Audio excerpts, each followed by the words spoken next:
Hi there, folks. We're Travel with Johnny and Will, and we're currently on board Ambassador Cruise Line's ship Ambition.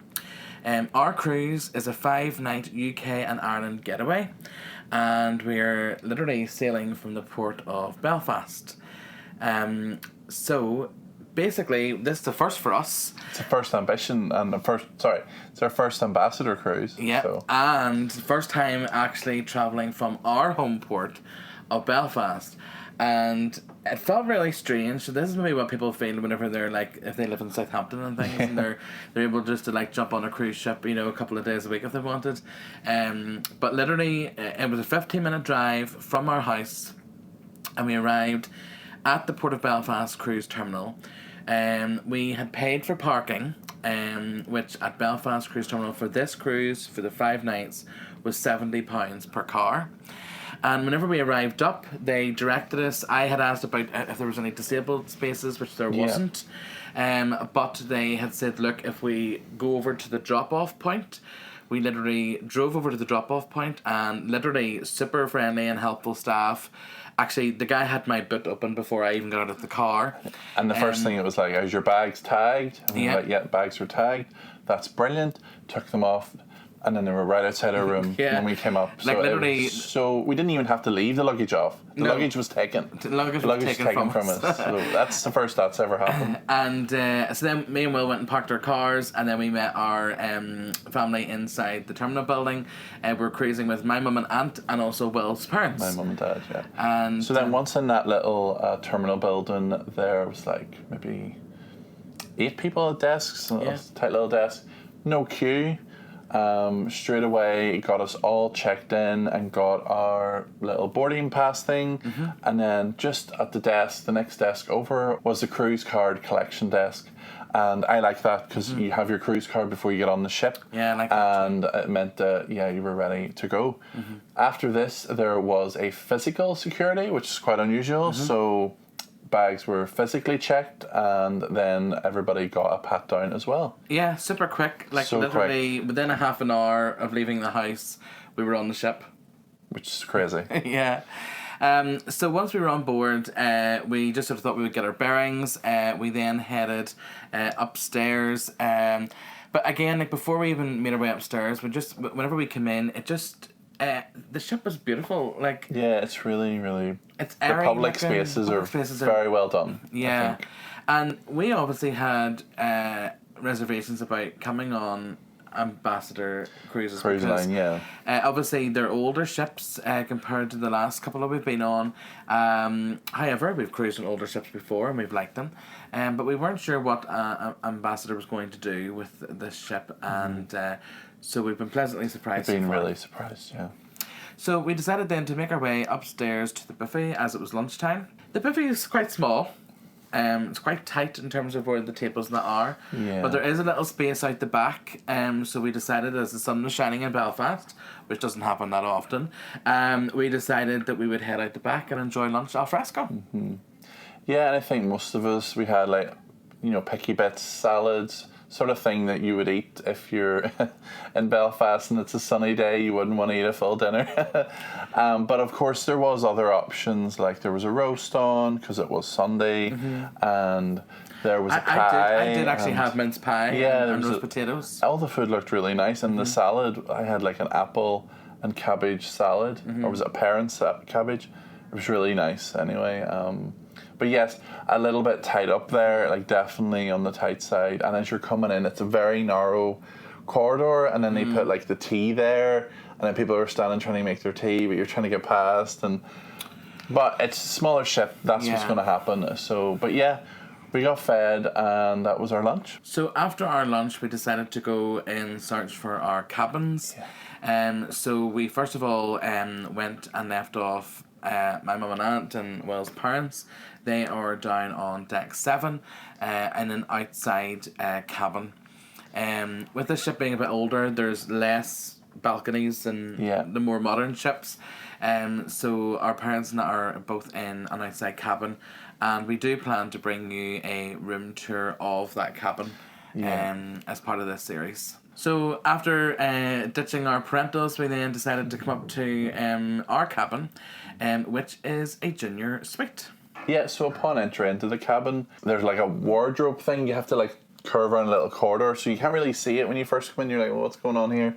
And then when you walk in, it just opens up into this vast space. Mm-hmm.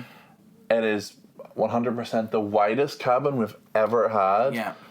And probably it would near on the longest with in line with that Royal Caribbean cabin on Anthem of the Seas.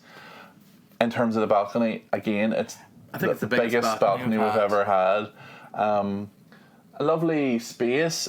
It definitely has shown its age a little bit, but it makes up for that in the space and the comfort and the light and bright and airiness of the space. Yeah. That's a lot of space you're talking I know. Yeah. There's a lot of space in the cabin, so. So again, we will bring you a full cabin tour and review once we've actually stayed here for a few nights. There was a little letter on our beds on arrival that talked about the sort of, I think it was called like home sweet to home. So basically it's all about suite life. So there's a few different perks you get with being in a suite. Basic internet, for example, which has been hopeless so far. Hopefully that'll either improve or we might have to upgrade today. We get a fridge in the cabin, a bottle of water, fruit in the cabin every day. There's umbrellas to use if you want, robes and slippers. Those kind of little things are the perks for being in a suite. So stay tuned for that full junior suite video, and we'll mention absolutely everything that you get in that video. Next up, as always on our first day, we wanted to visit the spa. And on this ship, it's called the Green Sea Spa, located at the front of the ship on the same level as the main pool deck, right at the front of the ship on deck 11. So in terms of the spa, it seems well equipped. It has a steam room, it has a couple of different saunas, it has all those different types of showers, and then there was a large relaxation area as well. They also have a hair salon and like a nail salon to the side. And then they also have individual treatment rooms for your massages and treatments and things like that. Mm-hmm. And it all looks really modern and nice, and they've definitely refreshed it up to a nice standard. Then just sort of in the middle of the spa as well, there is the gym area, and there's like some free weights, other machines, and there's a full studio and obviously spin classes and stuff as well. Yeah, so in terms then of the treatments, there's a huge amount of treatments you can get. I have to say they do little packages as well. There's little like cards floating around that have different packages on it that are quite good value. Yeah. I think one I lifted was £109 and it was for like an hour and a half, and it was sort of two different treatments. One was like a facial and then a aromatherapy massage. So in comparison to other cruise lines, it's not expensive. Definitely not expensive. No. But there are like facials, for example, from like £50, which is sort of what we would probably pay on. And there was like a head massage for like £39, which I actually had a dream about, and I probably will get one. Definitely, we haven't checked it out yet at the time of doing this video, but I do think we probably will treat ourselves if we can get availability to suit us. So after visiting the spa, we decided just to take a walk around some of the open decks. We did stop and we had a cocktail at one of the bars. It was really warm as well. Did not feel like we were still in Belfast. And I actually didn't realise this, but we have a drinks package. We didn't know. We didn't know. We forgot. We're silly. We didn't realise. Apparently, I text Dan, our travel agent. I was like, we have a drinks package, and there's there's different fares, and your fare included the drinks package. So look, we're not complaining, but it's great. So we had a couple of drinks out by the pool and the open spaces out there. Yeah, and I took my mum and dad up to have a little walk around just to see in terms of the sunbeds and spaces. Up there, and it's really nice. And then your mum and dad wanted to go off the ship then just to get a picture. Yeah, so I took them off. Mum was like, I need a picture with the ship, and I said, you can't get a picture with the ship when you're on the ship. So we went outside and we got that picture, and it was a good actual day to get it because the sun was on that side of the ship as well. So that was great. And after that, we had to make our way to the Palladium Theatre at 4:30 for muster. Yes. So literally, it only took a few moments. We were there, like we sort of sat longer waiting for it to begin than the actual thing took. Yeah. So the cruise director literally comes on the stage. She reads out all the safety information. which was different because normally most cruise ships the captain does that, but it was the cruise director that did And that. she read it with very clear diction. Like, Yes, she was very very good at precise. reading. Yes, and you know, she had one of those voices. You know, this is important. Take note. And then there was some of her entertainment staff then that demonstrated how to don your life Yes. jackets.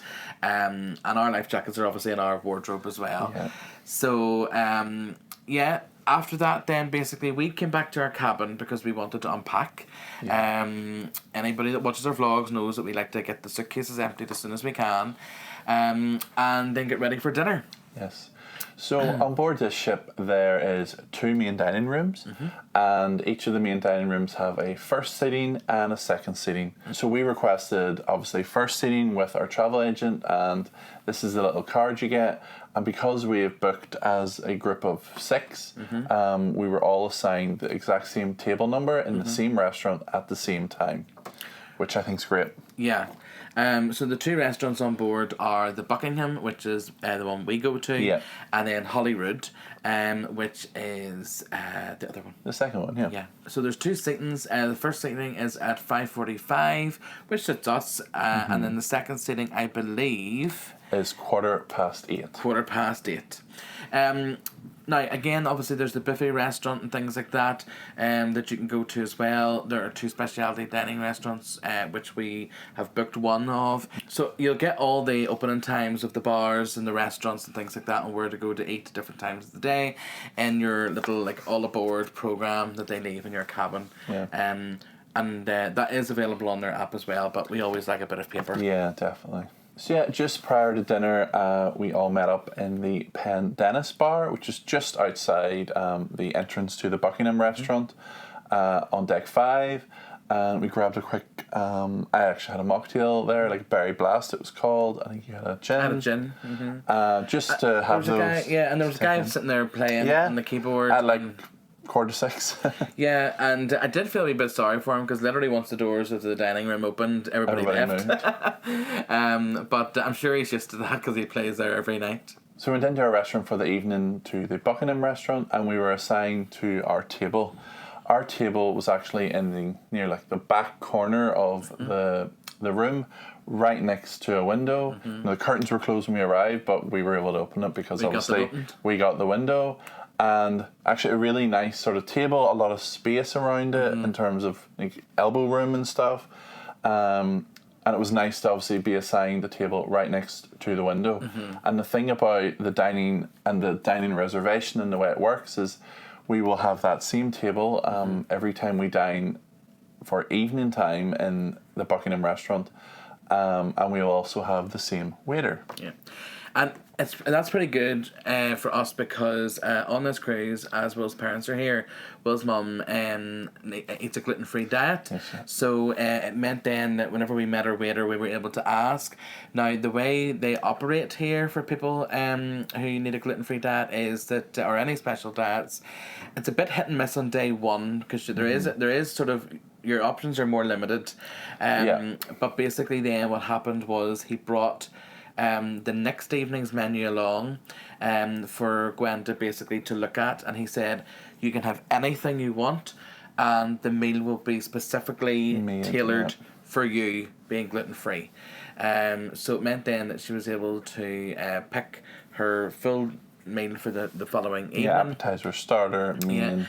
And that's all going to be made then to suit her special diet. Yeah. So in terms of our dinner, we both had the little coronation quiche. Was it a quiche? Yeah, we were. Yeah, it was called a quiche. Yeah. We were hungry, and we just thought we're going to be as an appetizer. Pigs. Yeah. We're going to have an appetizer as well. It didn't look that nice. It was very green, but it didn't taste as green as it looked. So that was a good thing. It was yummy. And then chicken noodle soup to start. We both had that. Again, really tasty. Just like a normal chicken noodle soup. Really nice. And then for me and I had the turkey, what was it called? Cordon bleu, yeah. Yeah. And it was this like huge big croquette sort of thing on the plate. And then a skip of mash. And but it was like salad. Rolled turkey and ham and then cheese battered. sauce and battered. Oh, it was There's yummy. cheese sauce in it too. Oh. It was nice. It looked nice. And then I had the beef bourguignon. I can't say it ever. So it was like sort of a ring of mash, and then there was like veg around it, and then like the pieces of beef, which were really, really tasty and nice. And just fell apart, wasn't chewy at all, so it was really nice. And then dessert then, I had the sticky toffee pudding, which is a personal favourite of mine, and it did Look good, yeah. And actually they brought a sticky toffee pudding down from my mum, which was a gluten-free version, which was really nice. They were able to do that as well. I had the cheese and crackers, which is great, because now I know they've got cheese and crackers on board, so that's good. And then we actually stayed, and we had everybody had tea, I think. Yeah. So after our meal, we then went out onto the open deck. It was quite foggy and that. No, it was really foggy. And then we came in and we got a drink in the Angel Bar. That's right, just outside the Palladium Theatre, yeah. And my mum and aunt went on into the theatre actually just to get a seat early, because obviously there is limited seating in the theatre for people with disabilities, which is a bit disappointing. And the meaning of that as well is that about half the seats are absolutely not suitable for people with disabilities. Oh, more than half. Because they're like the twisty ones, and they're in front of a bench seat. Yeah. So our tip would be, on the first day, go visit the theatre, work out what seats are there, because there's a few that are on the same level. There's maybe a few steps up, and then a few steps down, and that would really be the limit of it all. Personally, I think the theatre's nice looking, but I'm not fussed on the seating. The seating's not the best, because we arrived at like 8:05, which was 25 minutes before the show was due to start. Yes. And it was really packed. It was busy, and we sat down. Obviously, as Will explained, you'll see in the footage here, there's like the bench seat, which has a little table between two, which is lovely. But then in front of you, you've got somebody sitting on a swivel seat. And I'm just like... At the same level, yeah. I'm just sort of like, what? Do you know? So you're literally obscuring my vision. And most of the theatre is like that, which I just feel that obviously the theatre's not designed that it's big enough for everybody. Even on over the two shows, or I maybe the later shows less people go to it, so therefore they use this as a way of trying to get as many people into the early show. Maybe we should go to a later show just to sort of see what the difference is like. The attendance is like. I'm not a fan so far. So one pleasant surprise in the theatre is that they have waiter service in the theatre, and by waiter service I mean there is literally, we must have seen about 12 waiters. Yeah. And for us on our side, we were able to get a drink really quickly. That's definitely a bonus to know, go to the theatre early, just sit, relax, and have a drink and enjoy it until it starts. There is a slightly different, more limited menu in the theatre, but they do have a little menu specifically for the theatre. So have a look and see what you think you would like, and we've actually got a shot of it, and we'll put it in here. Yeah. So the show itself, it was called A Night in Nashville, and I have to say it was really enjoyable. It was a mixture of sort of country and modern songs, sort of with a country twist on. A lot of mashups. Yes. But little bit, there wasn't much of a story to it as such, but just sort of more your traditional sort of singers, dancers, but super talented singers. The dancers were fantastic too. It was an enjoyable 40 minutes. Yeah, I really thought the male singers in particular had a nice blend of voices between them, and the voices worked really well together. Yeah. And they did an a cappella number, which I really enjoyed. Yeah. Unfortunately, we weren't allowed to take any footage to insert here, which is a bummer. But if you do get the chance to be on board the ship, definitely check it out. Go, yeah, definitely. The a cappella number for Jolene was amazing. So after this, we went straight up to Deck 7, just one above the Palladium Theatre, to the Cavern. So it's just like the main sort of pub on board, and tonight the game show was Say What You See. So pretty much just like your catchphrase where there is a cartoon doing a motion or something on the screen, and then two contestants battle it out to get the right answer first. You make it sound as if they were like in battle, but no. Well, blood. they were in battle because there was no only blood. one buzzer, and they had to battle to get that buzzer. Yeah, but no blood was shed. Well. But it was very entertaining. It was good, yeah. The bar was super rammed, And it was super so hot as well. and busy. Yeah. And, But we had no trouble getting a drink. No, and we sat up at the bar, and I was just amazed by this little bar manager. He had like about 9 tickets, and he was just like 2 house bubbles, 1 pina colada, 4 mojitos, and he was just literally shouting the orders at the bar staff. And I could just see these guys working so hard, but people did not have long to wait for a drink. No. So fair play. They're really good at getting the drinks out, so it was. Yeah, they really were. But I just was amazed by that weekend. I just thought he was my entertainment as well. But we had a few drinks there. Yeah, we did, yeah. And we stayed until about, was it like quarter to... No, about 10:30, quarter to 11. Yeah, about 10:30, quarter to 11, we had a few drinks. There was a band that started as well after That's the, right, after yeah, the they were game good, show, and yeah. they were good too. And then after that, we had went to the...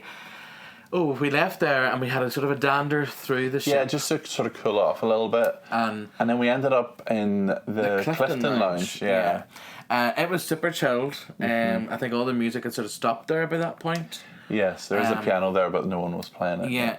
And we just decided to have a couple of drinks there before trying to find the late night snacks. So the late night snacks don't exist in a buffet. It's on the menu, it's on the daily planner, the all aboard, at 11 p.m. to 11:30, and it's listed as being late night nibbles. Late night nibbles, and where the location is around the lounges.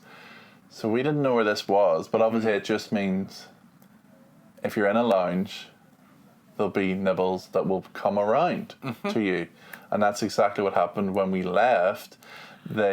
Clifton Lounge. The Clifton Lounge, they actually came. It was actually our waiter from the dining room in the Buckingham. Dear help him. Yeah. And he it was just like little nibbles. It was all like an onion bhaji, vegetable pakora, like little a meatball, and you had to hold it in a napkin. Johnny was sort of annoyed about it. Yeah, I just sort of thought this is pathetic. I liked it, but then I also had bought a tube of Pringles from the shop. So. And I guzzled half of them. So. No, I wasn't impressed. I just think it's a real cheap ass way of cutting corners. And I'm not saying you have to put, we've been on cruises where the food at a late night buffet is, oh my goodness, as nearly as much as there is your for dinner, evening dinner, which is not necessary. But, come on. Yeah. And the thing is, because you're only starting with a napkin, you can't really put anything on the napkin apart from 2 things. Well, maybe that's a good thing for us. Well, yeah, maybe we'll lose weight on this cruise. That'll be a first. But I just thought it was a bit of a cop out.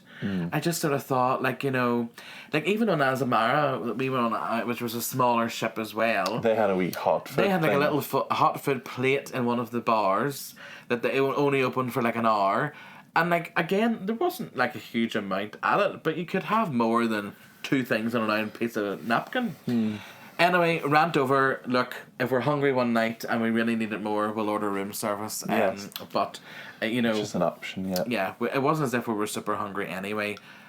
But sometimes the option is nice to have. Yeah.